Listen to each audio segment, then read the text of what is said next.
Pulse is the rhythmic expansion and contraction of an artery as blood is propelled through it by the heart's contractions. It is a key indicator of circulatory efficiency and cardiac function. Clinically, the pulse provides indirect evidence of heart rate and rhythm, arterial wall elasticity, and the effectiveness of circulation. For example, an irregular pulse may hint at arrhythmias, while a weak pulse can indicate peripheral vascular disease or shock. Normal pulse rate.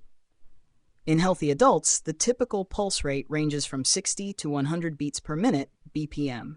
This range may vary based on factors such as age, activity level, and overall health. For instance, a resting pulse below 60 BPM, bradycardia, could indicate either a highly conditioned heart, as in athletes, or a pathological condition like hypothyroidism. Clinical monitoring. Fluctuations in pulse rate during activities like ambulation or exercise help evaluate a patient's cardiovascular response to physical stress.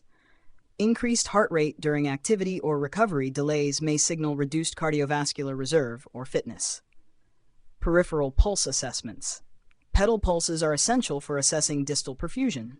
The absence of these pulses may suggest arterial occlusion due to conditions like atherosclerosis or diabetic vascular disease.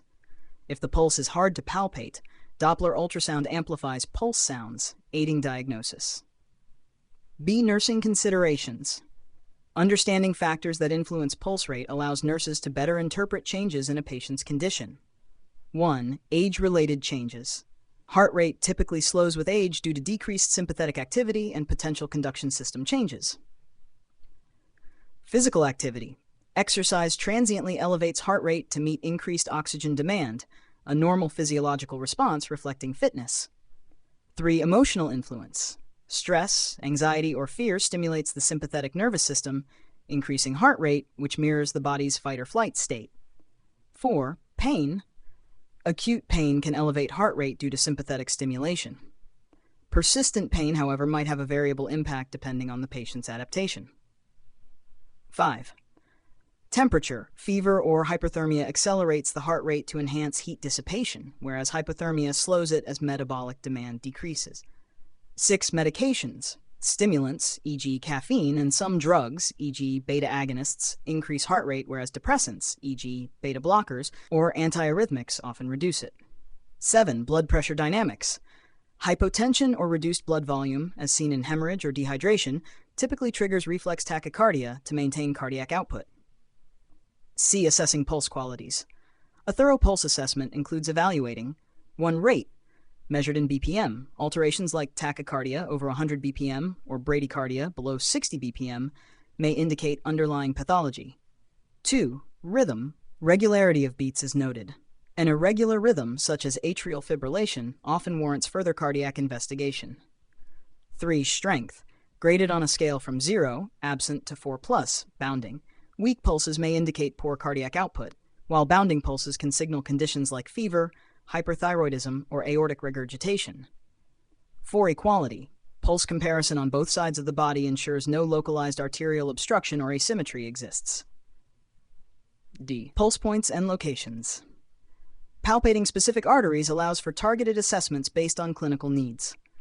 1. Temporal artery, anterior to the ear, used in cases of suspected temporal arteritis or to assess cranial circulation. Carotid artery, alongside the trachea, critical in assessing central circulation, especially during cardiopulmonary resuscitation, CPR. 3.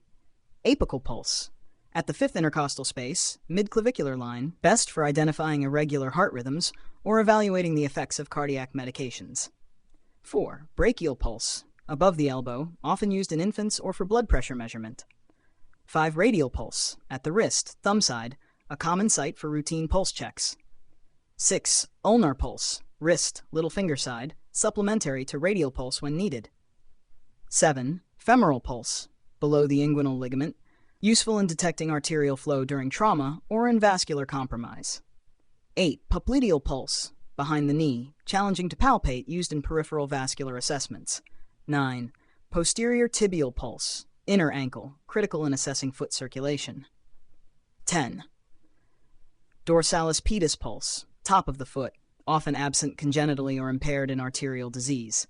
Apical pulse measurements are particularly important in cases of irregular radial pulses, Pre-medication assessments or pediatric evaluations. E. Pulse deficit. A pulse deficit arises when the heart's ventricular contractions fail to produce palpable peripheral pulses, typically due to poor cardiac output or arrhythmias like atrial fibrillation. 1. Identification. Compare the apical pulse, heartbeats heard with a stethoscope, to the radial pulse, palpable beats at the wrist. A deficit is noted if the apical rate exceeds the radial rate. 2. Clinical significance. This disparity suggests ineffective heart contractions that fail to adequately perfuse peripheral tissues. 3. Techniques. 1 examiner. Count the apical pulse, then the radial pulse in sequence. 2 examiner. Simultaneously count both pulses for accuracy. For intervention. Notifying the primary healthcare provider, PHCP, is crucial when a pulse deficit is detected, as it may necessitate adjustments in treatment or further diagnostic tests.